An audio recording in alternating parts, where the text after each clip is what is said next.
Assalamualaikum warahmatullahi wabarakatuh. Perkenalkan, nama saya Naila Fauzia dengan NIM A1H1240014. Mata kuliah pengantar pendidikan, dosen pengampu Dr. Siti Rahmaniar Abu Bakar, SPD, MPD. Bab 1. Hakikat manusia dan pengembangannya. A. Sifat hakikat manusia. Sifat hakikat manusia yang diartikan sebagai ciri-ciri karakteristik yang secara prinsipil membedakan manusia dari hewan. Adapun wujud-wujud sifat hakikat manusia yaitu 1. Kemampuan menyadari diri, 2. Kemampuan bereksistensi, 3. Pemilik kata, hati, 4. Moral, 5. Kemampuan bertanggung jawab, 6. Rasa kebebasan atau kemerdekaan, 7. Kesediaan melaksanakan kewajiban dan menyadari hak, 8. Kemampuan kebahagiaan. Adapun dimensi bagian B, dimensi hakikat manusia serta potensi keunikannya, yaitu 1. Dimensi keindividualan, di mana Lidis mengartikan individu sebagai sesuatu yang merupakan suatu ketuhanan yang tidak dapat dibagi-bagi. 2. Dimensi kesosialan. Dimensi kesosialan mencakup aspek-aspek yang terkait dengan interaksi sosial, hubungan antara manusia dan kehidupan bermasyarakat. 3. Kesosialan, di mana susila berasal dari kata su dan sila yang artinya kepentasan yang lebih tinggi. 4. Dimensi keberagaman. Dimensi keberagaman yaitu perbedaan antara individu dan kelompok dan dalam masyarakat. C. Pengembangan dimensi hakikat manusia. 1. Pengembangan yang utuh, di mana tingkat keutuhan perkembangan dimensi hakikat manusia ditentukan oleh 2 faktor, yaitu kualitas dimensi hakikat manusia itu sendiri secara potensial dan kualitas pendidikan yang disediakan untuk memberikan pelayanan atas perkembangannya. 2. Pengembangan yang tidak utuh. Pengembangan yang tidak utuh terhadap Indonesia, hakikat manusia akan terjadi dalam proses pengembangan jika ada unsur dimensi hakikat manusia yang terabaikan untuk ditangani. Misalnya, dimensi kesosialan didominasi oleh pengembangan dimensi keindividualan ataupun domain efektif oleh pengembangan domain kognitif. D. Manusia Indonesia seutuhnya. Sosok manusia Indonesia seutuhnya telah dirumuskan di dalam GBHN mengenai arah pengembangan jangka panjang. Dinyatakan bahwa pengembangan nasional dilaksanakan di dalam rangka pembangunan manusia di Indonesia seutuhnya dan pembangunan seluruh masyarakat Indonesia. Bab 2. Pengertian dan unsur-unsur pendidikan. Pengertian pendidikan. 1. Batasan-batasan tentang pendidikan. A. Pendidikan sebagai proses transformasi budaya. 2. Pendidikan sebagai proses pembentukan pribadi.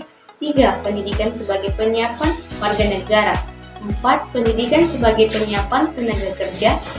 Adapun unsur-unsur proses pendidikan yaitu 1. Subjek yang dibimbing. 2. Orang yang membimbing atau pendidik. 3. Interaksi antara peserta didik dengan pendidik atau interaksi eduktif.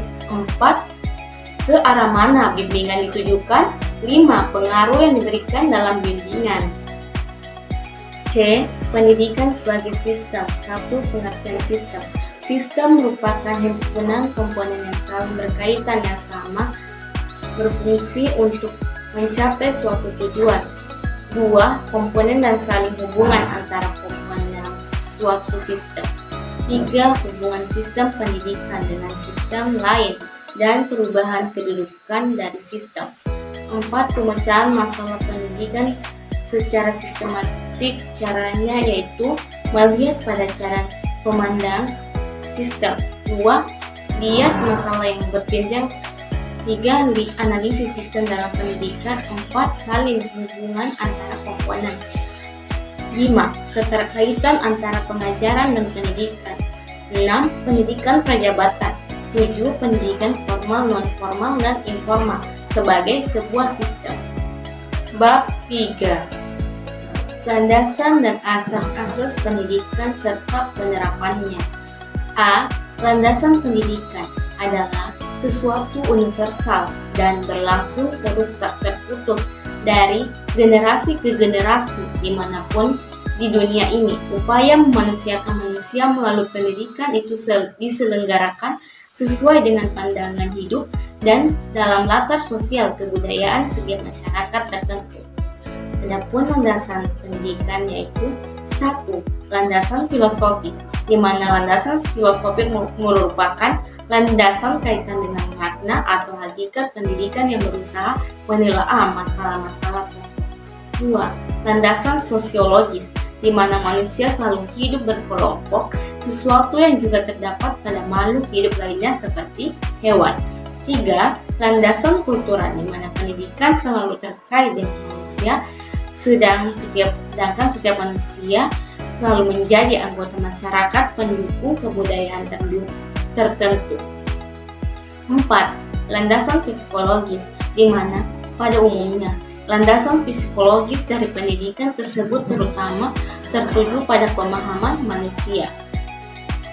B. Asas-asas pokok pendidikan. Asas pendidikan merupakan sesuatu kebenaran yang menjadi dasar atau kemampuan berpikir baik pada tahap perencanaan maupun pelaksanaan pendidikan. 1. Asas Tuturi Handayani. Asas Tuturi Handayani yang kini menjadi semboyan Depdikbud pada awalnya merupakan salah satu dari asas-asas 1922, yakni 7 buah asas dari Perguruan Nasional Taman Siswa didirikan pada tanggal 3 Juli 1922. 2. Asas pelajaran sepanjang hayat. Asas pelajaran sepanjang hayat merupakan suatu pandangan dari sisi lain terhadap pendidikan seumur hidup. Bab 4. Perkiraan dan antisipasi terhadap masyarakat masa depan. A. Perkiraan masyarakat masa depan.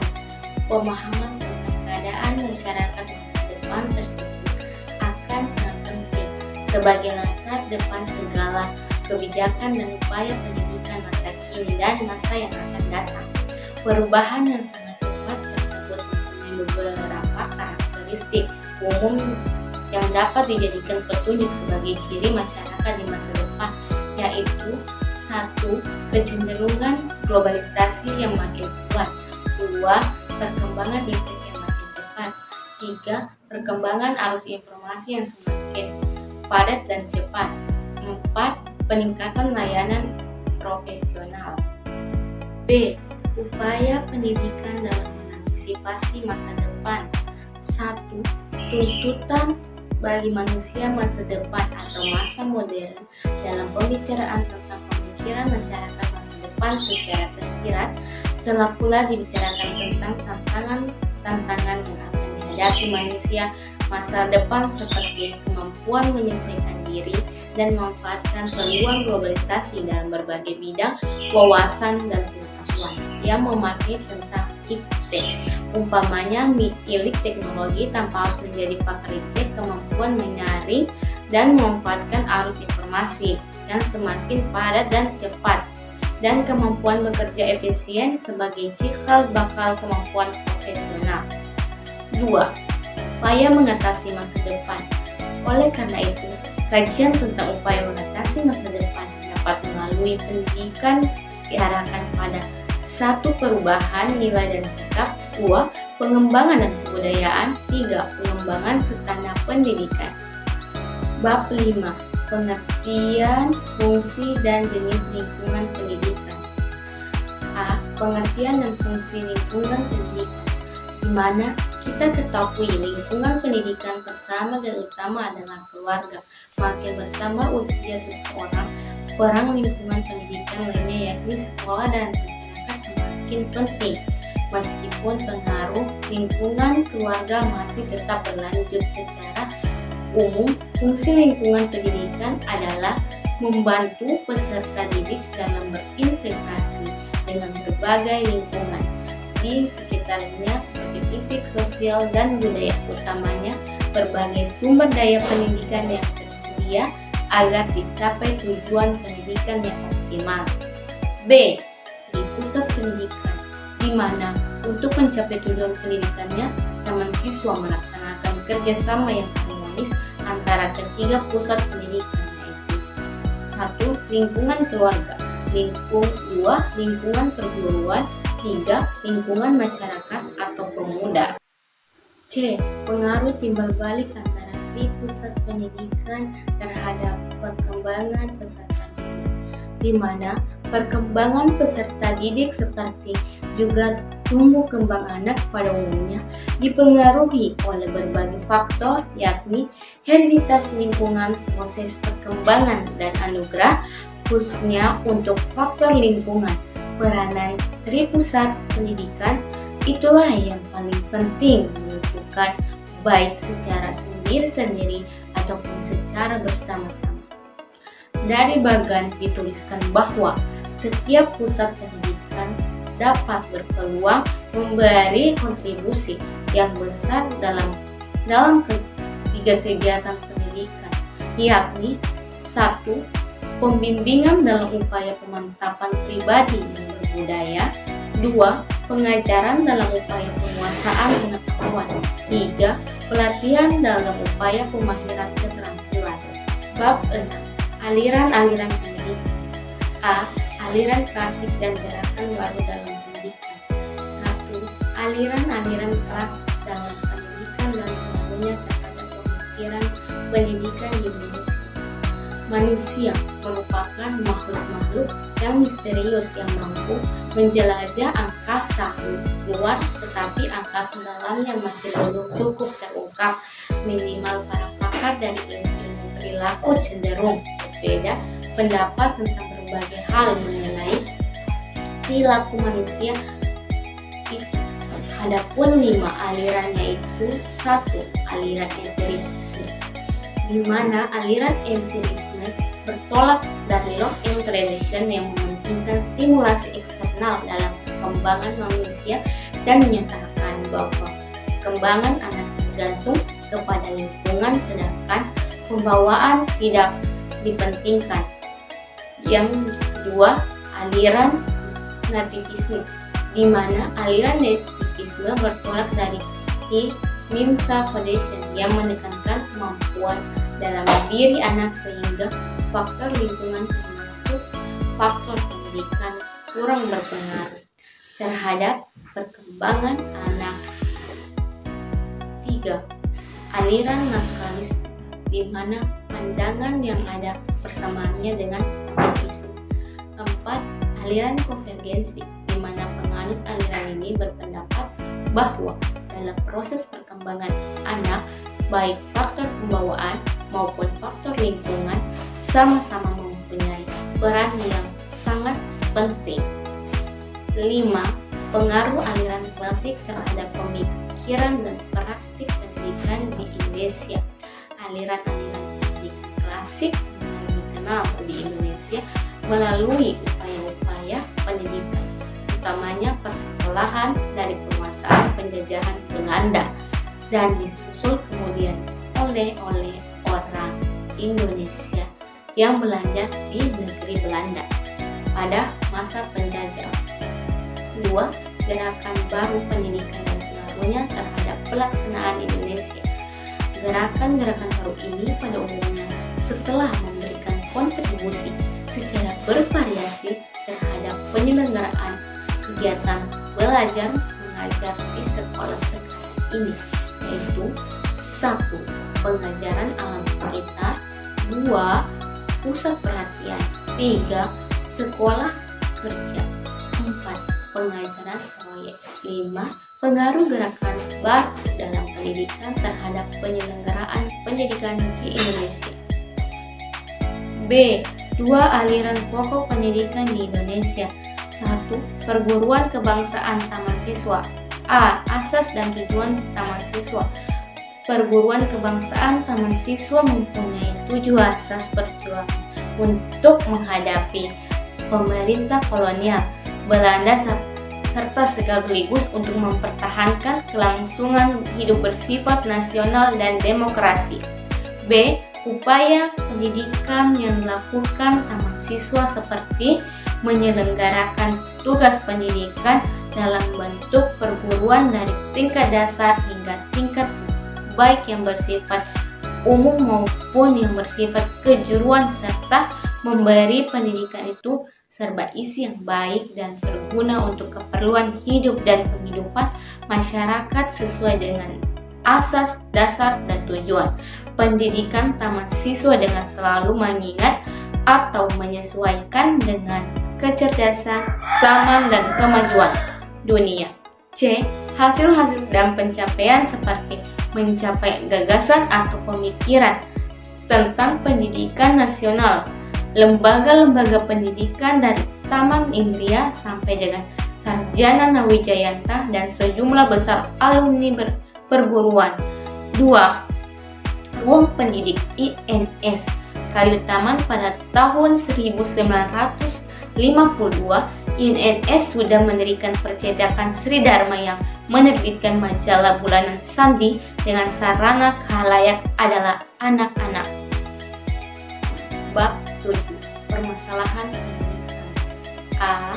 Permasalahan pokok pendidikan dan penanggulangannya. Pada dasarnya ada dua masalah pokok yang dihadapi oleh dunia pendidikan di tanah air kita, yaitu 1. Bagaimana semua warga negara dapat menikmati kesempatan pendidikan.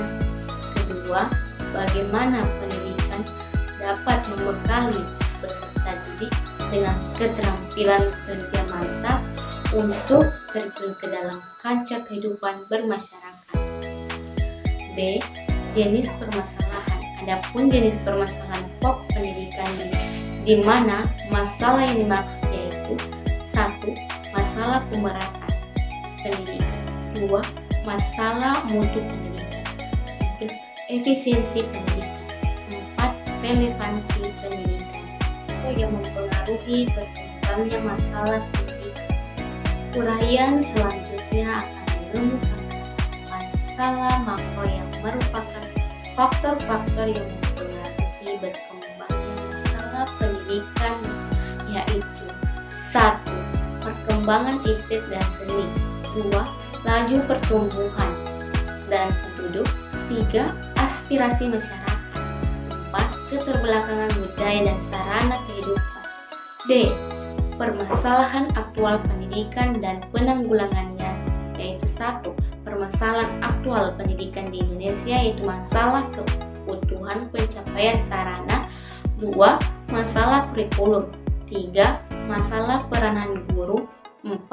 Masalah pendidikan dasar 9 tahun. 8. Sistem pendidikan nasional. A. Kelembagaan program dan pengelolaan pendidikan. Pendidikan nasional Indonesia adalah pendidikan yang berakar pada kebudayaan bangsa Indonesia dan berdasar kepada pencapaian tujuan pembangunan nasional Indonesia. Sistem pendidikan nasional atau Sisdiknas merupakan salah satu keseluruhan yang terpadu dari semua satuan dan kegiatan pendidikan yang saling berkaitan untuk mengusahakan tercapainya tujuan pendidikan nasional. Adapun kelembagaan pendidikannya itu A. Jalur pendidikan di mana penyelenggara sisipnya dilaksanakan melalui 2 jalur, yaitu jalur pendidikan sekolah dan jalur pendidikan luar sekolah. B. Jenjang pendidikan. Jenjang pendidikan adalah suatu tahap dalam pendidikan berkelanjutan yang ditetapkan berdasarkan tingkat perkembangan peserta didik serta keluasan dalam kedalaman bahan pengajaran. 2.